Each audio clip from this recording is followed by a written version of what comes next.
ಒಂದೇ ಭಾರತೀಯ ಜನತಾ ಪಕ್ಷಕ್ಕೆ, ನರೇಂದ್ರ ಮೋದಿ ಅವರಿಗೆ, ನಿಮಗೆ ಲೋಕಸಭಾ ಚುನಾವಣೆಯ ಪ್ರಚಾರದ ನಿಮಿತ್ತವಾಗಿ ಕೊಂಚವರ ಮಹಾಶಕ್ತಿ ಕೇಂದ್ರದ ಈ ಒಂದು ಕಾರ್ಯಕ್ರಮದ ಉದ್ಘಾಟಕರು ರಾಷ್ಟ್ರೀಯ ಒಬಿಸಿ ಮೋರ್ಚಾದ ರಾಷ್ಟ್ರೀಯ ಅಧ್ಯಕ್ಷರಾದಂಥ ಡಾಕ್ಟರ್ ಕೆ ಲಕ್ಷ್ಮಣಜಿ ಅವರೇ, ವಿಧಾನ ಪರಿಷತ್ತಿನ ಉಪನಾಯಕರು, ಮಾಜಿ ಶಾಸಕರಾದಂಥ ಆತ್ಮೀಯರಾದಂಥ ಸುನೀಲ್ ವಲ್ಲಭರಾಜ್ ಅವರೇ, ಈ ಕ್ಷೇತ್ರದ ಜನಪ್ರಿಯ ಶಾಸಕರು ಆತ್ಮೀಯ ಸೋದಂತ ಡಾಕ್ಟರ್ ಅವಿನಾಶ್ ಜಾಧವ್ ಅವರೇ, ಕೋಳಿ ಸಮಾಜದ ಮುಖಂಡರಾದ ರವಿ ಕೋರ್ವಿ ಅವರೇ, ಮೈನಾರಿಟಿ ಮೋರ್ಚಾದ ಅಧ್ಯಕ್ಷರಾದಂಥ ಅನಿಲ್ ಥಾಮಸ್ ಅವರೇ, ಅಶೋಕ್ ಮೊಗ್ದಾಂಪುರ್ ಅವರೇ, ಕೋಡ್ಲಿ ದೇಶಮುಖ್ ಅವರೇ, ಜಿಲ್ಲಾ ಪಂಚಾಯತ್ ಮಾಜಿ ಸದಸ್ಯರಾದಂಥ ಗೋಪಾಲ್ ರೆಡ್ಡಿ ಅವರೇ, ಗೌತಮ್ ಪಾಟೀಲ್ ರೇ, ಜಗಜೀವನ್ ರೆಡ್ಡಿ ಅವರೇ, ಮಂಡಲದ ಅಧ್ಯಕ್ಷರಾದಂಥ ವಿಜಯಕುಮಾರ್ ಚಂಟ ಅವರೇ, ನಿಕಟಪೂರ್ವ ಅಧ್ಯಕ್ಷರಾದಂಥ ನಮ್ಮ ಸಂತೋಷ್ ಗಣತಿ ಅವರೇ, ಪ್ರಭಾರಿಗಳಾದಂಥ ಜಗನ್ನಾಥ್ ಪಾಟೀಲ್ ಅವರೇ, ಹಾಗೂ ವೇದಿಕೆ ಮೇಲಿದ್ದಂಥ ನನ್ನ ಭಾರತೀಯ ಜನತಾ ಪಕ್ಷದ ಮುಖಂಡರೇ, ಪದಾಧಿಕಾರಿ ಬಂಧುಗಳೇ, ಹಿತೈಷಿಗಳೇ, ಈ ಒಂದು ಕಾರ್ಯಕ್ರಮದಲ್ಲಿ ಭಾಗವಹಿಸಿದಂಥ ಈ ಒಂದು ಮಹಾಶಕ್ತಿ ಕೇಂದ್ರದ ಪ್ರತಿಯೊಂದು ಬೂತಿನಿಂದ ಬಂದಿದಂಥ ಭಾರತೀಯ ಜನತಾ ಪಕ್ಷದ ಗೌರವಾನ್ವಿತ ಕಾರ್ಯಕರ್ತ ಬಂಧುಗಳೇ, ಭಗಿನಿಯರೇ, ಮಾಧ್ಯಮದ ಮಿತ್ರರೇ, ಈಗಾಗಲೇ ಅನೇಕ ನಮ್ಮ ಮುಖಂಡರು ಅನೇಕ ವಿಚಾರಗಳನ್ನು ಹಂಚಿಕೊಂಡಿದ್ದಾರೆ. ಲೋಕಸಭಾ ಚುನಾವಣೆ ದೇಶದ ಚುನಾವಣೆ, ನಮ್ಮ ನಿಮ್ಮೆಲ್ಲರ ಮತ್ತು ಭಾವಿ ಪೀಳಿಗೆಯ ಭವಿಷ್ಯವನ್ನು ನಿರ್ಮಾಣ ಮಾಡಲಿಕ್ಕೆ ಮತವನ್ನು ಹಾಕುವಂಥ ಚುನಾವಣೆ ಅನ್ನುವಂಥದ್ದನ್ನು ಇಂದಿನ ಈ ಚುನಾವಣೆ ಮಹತ್ವವನ್ನು ನಮಗೆಲ್ಲರಿಗೂ ಹೇಳ್ತಾರೆ. 75 ವರ್ಷದಲ್ಲಿ ಕಾಂಗ್ರೆಸ್ ಎಂದೂ ಲೋಕಸಭಾ ಚುನಾವಣೆ ಮಹತ್ವದ ಚುನಾವಣೆ ಅನ್ನುವಂಥ ವಿಚಾರವನ್ನು ಜನಸಾಮಾನ್ಯರಲ್ಲಿ ಚುನಾವಣೆ ಪೂರ್ವದಲ್ಲಿ ಚರ್ಚೆಗೆ ತರಲಿಲ್ಲ. ಆದರೆ ಕಳೆದ 10 ವರ್ಷದಲ್ಲಿ ದೇಶದಲ್ಲಿ ಕಂಡಂಥ ಬದಲಾವಣೆಗಳು, ನಿಮ್ಮ ಎಲ್ಲರ ಜೀವನದಲ್ಲಿ ಕಂಡಂಥ ಬದಲಾವಣೆಗಳು, ಇಡೀ ಅಂತಾರಾಷ್ಟ್ರ ಮಟ್ಟದಲ್ಲಿ ಭಾರತದ ಮಹತ್ವವನ್ನು ಕಂಡಂಥ ಬದಲಾವಣೆಗಳು,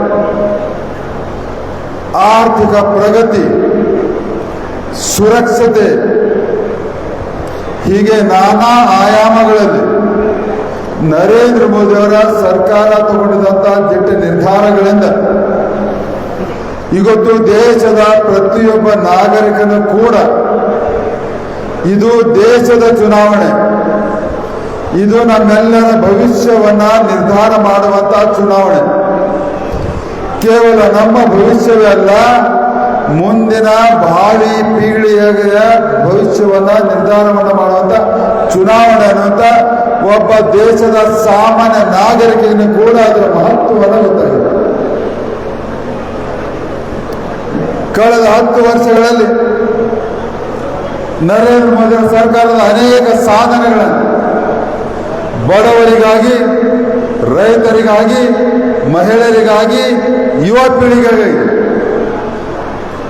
ನಾನು ನಿಮ್ಮ ಆಶೀರ್ವಾದವನ್ನು ಪಡೆದುಕೊಂಡು 2 ಅವಧಿಗೆ ಸಂಸದನಾಗಿ ಮೋದಿ ಸರ್ಕಾರದ ಎಲ್ಲ ಯೋಜನೆಗಳನ್ನು ನನ್ನ ಒಂದು ಲೋಕಸಭಾ ಕ್ಷೇತ್ರದಲ್ಲಿ 100% ಅನುಷ್ಠಾನವನ್ನುಗೊಳಿಸಿದಂಥ ಪ್ರಾಮಾಣಿಕ ಪ್ರಯತ್ನವನ್ನು ಮಾಡಿದ್ದೇನೆ ಬಂಧುಗಳು.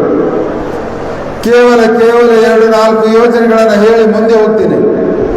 ಇವತ್ತು ದೇಶದ ರೈತರಿಗಾಗಿ 25 ಯೋಜನೆಗಳನ್ನು ಕೊಟ್ಟಿದ್ದೀವಿ. ಪ್ರಧಾನಮಂತ್ರಿ ಸಮಾನ ನಿಧಿ 6,000 ರೂಪಾಯಿ, ಪ್ರಧಾನಮಂತ್ರಿ ಫಸಲ್ ಬಿಮಾ ಯೋಜನೆಯಿಂದ ರೈತರಿಗೆ ಬೆಳೆ ವಿಮೆ, ಪ್ರಧಾನಮಂತ್ರಿ ಕೃಷಿ ಸಿಂಚಾಯಿ ಯೋಜನೆ ಮುಖಾಂತರ ಡ್ರಿಪ್ ಇರಿಗೇಷನ್ 90% ಸಬ್ಸಿಡಿ, ರೈತರು ಬೆಳೆದಂಥ ಬೆಳೆಗಳಿಗೆ ಬೆಂಬಲ ಬೆಲೆಯನ್ನು ಘೋಷಣೆಯನ್ನು ಮಾಡಿ ಖರೀದಿಯನ್ನು ಮಾಡಿ ಇವತ್ತು 2 ಪಟ್ಟಿಲ್ಲ 4 ಪಟ್ಟು ಆಮದಾನಿಯನ್ನು ಮಾಡಿದ್ದೀವಿ. ನನ್ನ ಇಲಾಖೆಯಿಂದ ಗೊಬ್ಬರವನ್ನು ಇದ್ದಿದ್ದ ರೇಟನ್ನು 10 ವರ್ಷದಿಂದ ಇವತ್ತಿಗೆ ಅದು ಒಂದೇ ರೇಟನ್ನು ಕೊಡ್ತೀವಿ. ಇವತ್ತು ಬಡವರಿಗೆ ರ್ಯಾಷನ್ ಕೊಡೋದಾಗಲಿ, ಆಯುಷ್ಮಾನ್ ಭಾರತದ ಯೋಜನೆಯಲ್ಲಿ ಆರೋಗ್ಯ ವಿಮೆ ಕೊಡೋದಾಗಲಿ,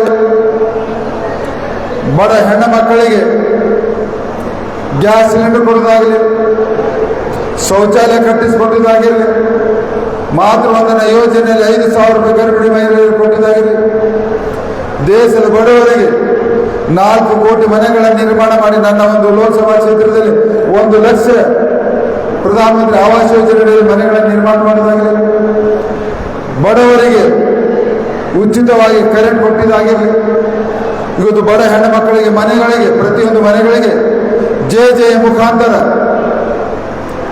ಪ್ರತಿಯೊಂದು ಮನೆಗೆ ಶುದ್ಧ ಕುಡಿಯ ನೀರನ್ನು ಕೊಡುವುದಾಗಲಿ, ಇವತ್ತು ದೇಶದ ಯುವಕರಿಗೆ 54 ಕೋಟಿ ಉದ್ಯೋಗವನ್ನು ಸೃಷ್ಟಿಯನ್ನು ಮಾಡಿದಾಗಿರಲಿ, ದೇಶದ ಯುವಕರಿಗೆ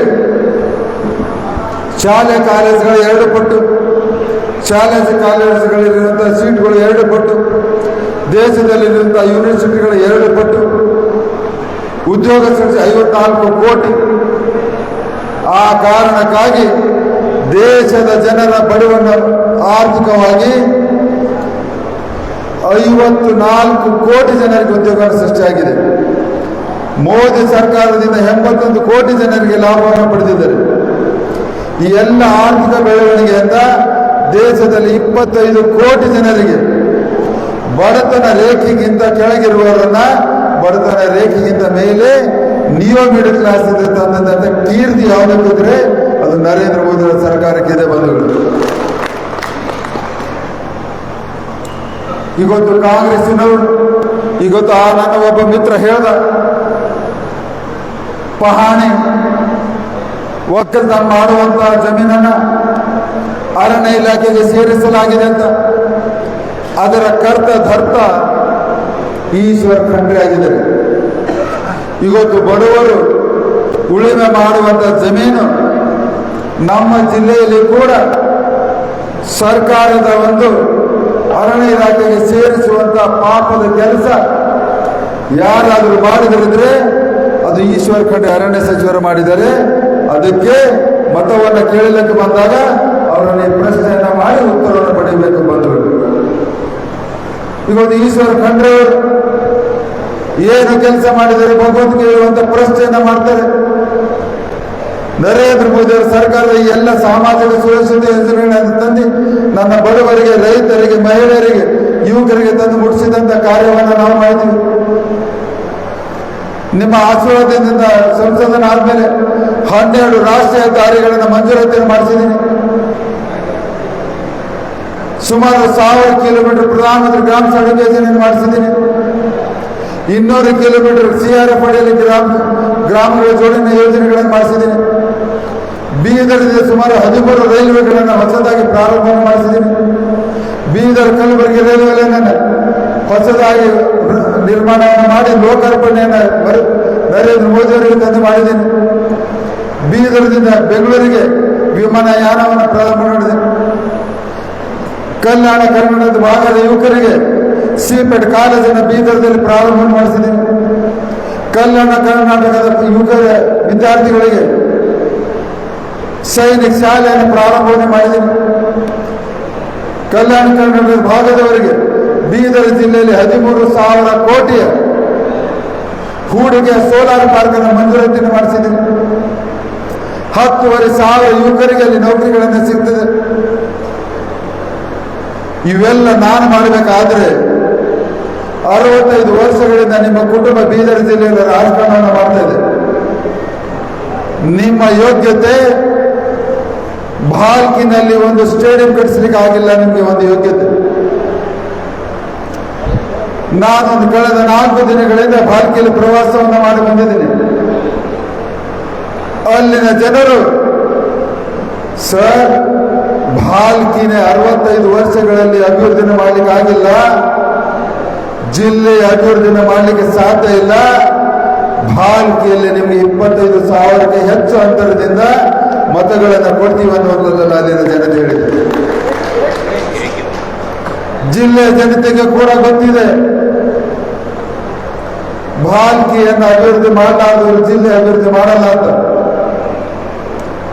ಕೇವಲ ಸುಳ್ಳು ಹೇಳುವುದರಲ್ಲಿ ನಿಸ್ಸಿಮರು, ಬಾಯಿ ತೆಗೆದಿದ್ರೆ ಸುಳ್ಳು. ನಾನು ಮಾಡಿದ ಯೋಜನೆಗಳೆಲ್ಲವೂ ಚುನಾವಣೆ ಭರಾಟೆಯಲ್ಲಿ ನಾನು ಮಾಡಿದ್ದೇನೆ ಅಂತ ಹೇಳ್ಕೊಳ್ತಾ ಇದ್ದೆ. ನಾನು ಅದಕ್ಕೆ ಒಂದು ಸತಿ ಸವಾಲನ್ನು ಹಾಕಿದೆ, ನಿಮ್ಮ ಮುಖ್ಯಮಂತ್ರಿಗಳನ್ನ ಕರೆದುಕೊಂಡು ಬನ್ನಿ, 10 ವರ್ಷದಲ್ಲಿ ನಾನು ನನ್ನ ಜನರ ಆಶೀರ್ವಾದವನ್ನು ಪಡೆದು ಎಲ್ಲ ಯೋಜನೆಗಳನ್ನು ತಂದಿದ್ದನ್ನು ನಿಮ್ಮ ಮುಖ್ಯಮಂತ್ರಿ ಸಮಕ್ಷಮದಲ್ಲಿ ತೋರುತ್ತೀನಿ ಅಂತ. ಸವಾಲಿಗೆ ಜವಾಬ್ ಕೊಡಲ್ಲ. ಕಳೆದ 10 ವರ್ಷದಲ್ಲಿ ಅನೇಕ ಸವಾಲುಗಳನ್ನು ಹಾಕಿದ್ದೀನಿ, ಇಲ್ಲಿಯವರೆಗೆ ಒಂದೇ ಒಂದು ಉತ್ತರ ಕೊಟ್ಟಿಲ್ಲ. ಇಷ್ಟು ಸುಳ್ಳುಗಾರ ಈಶ್ವರ್ ಖಂಡ್ರೆ, ತಂದೆ ಎಷ್ಟು ಸುಳ್ಳು ಆಡ್ತಾರೋ ಮಗ ಅದ್ರದ್ದು 10 ಪಟ್ಟು ಸುಳ್ಳು ಆಡೋರಿದ್ದಾರೆ. ಬಂಧುಗಳೇ, ನಾನು ಸುಳ್ಳು ಆಡ್ತಾ ಇಲ್ಲ, ಉದಾಹರಣೆಯನ್ನು ಕೊಟ್ಟು ಹೇಳ್ತೀನಿ. ಸುಳ್ಳು ಆಡುವುದರಲ್ಲಿ ಬಾಪ್ 1 ನಂಬರ್, ಸುಳ್ಳು ಆಡುವುದರಲ್ಲಿ ಬೇಟಾ 10 ನಂಬರ್. ಯಾಕೆ 10 ನಂಬರ್ ಅಂತ ಇದ್ದೀನಿ ಅಂದ್ರೆ, ಚುನಾವಣೆ ಪ್ರಚಾರದಲ್ಲಿ LLB ಪಾಸ್ ಆಗಿದ್ದೇನೆ, ಹೈಕೋರ್ಟ್ ನಲ್ಲಿ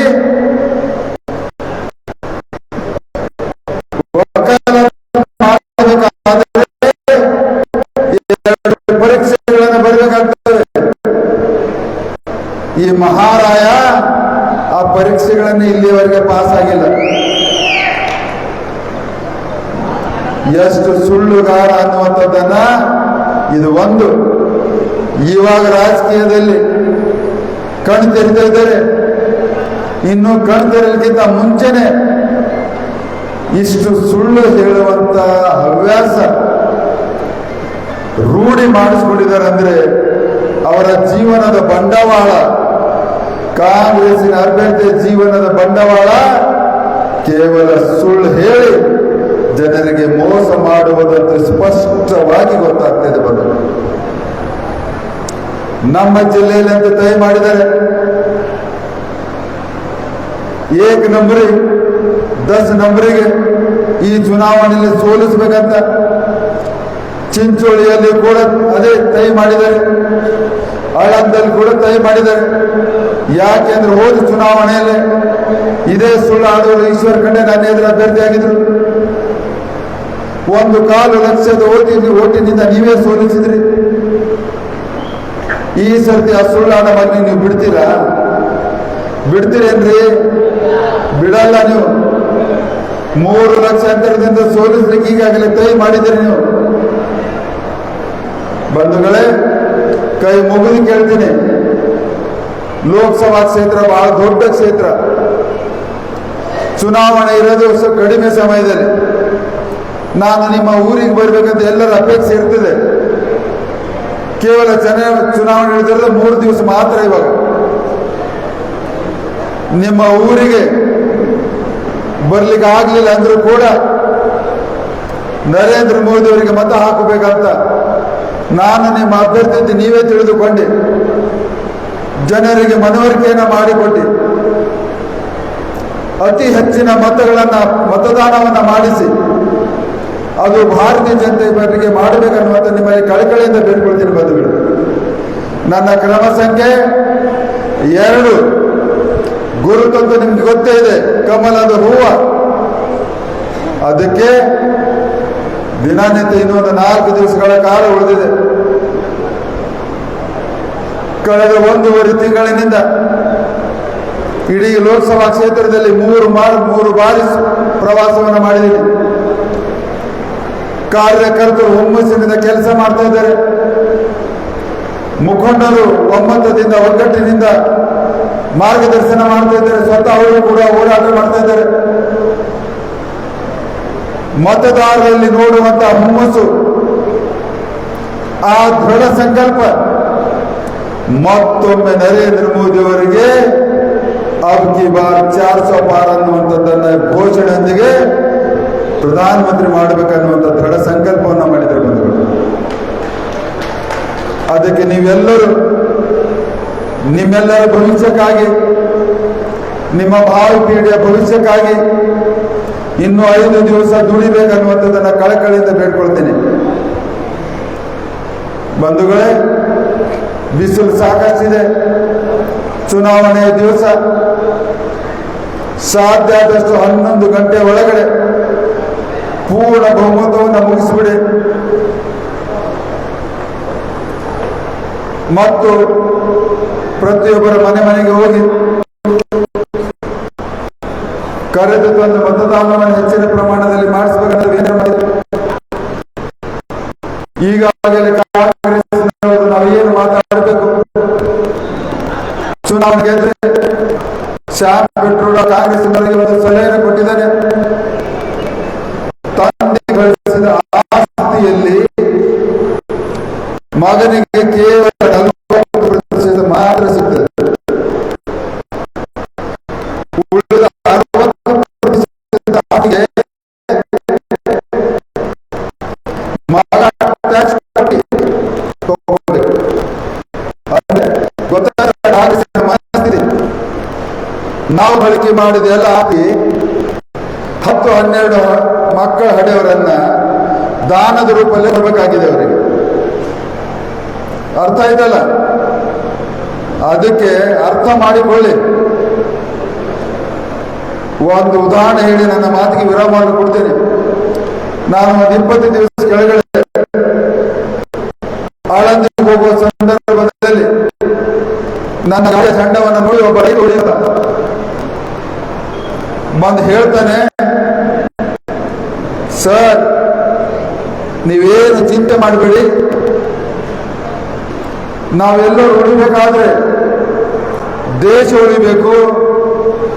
ದೇಶ ಉಳಿಬೇಕಾದ್ರೆ ನರೇಂದ್ರ ಮೋದಿ ಮತ್ತೊಮ್ಮೆ ಪ್ರಧಾನಮಂತ್ರಿ ಆಗಬೇಕು.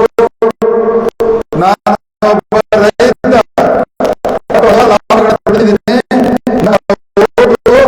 ಬಿಜೆಪಿ ರೈತರ ಮನೆಗಳ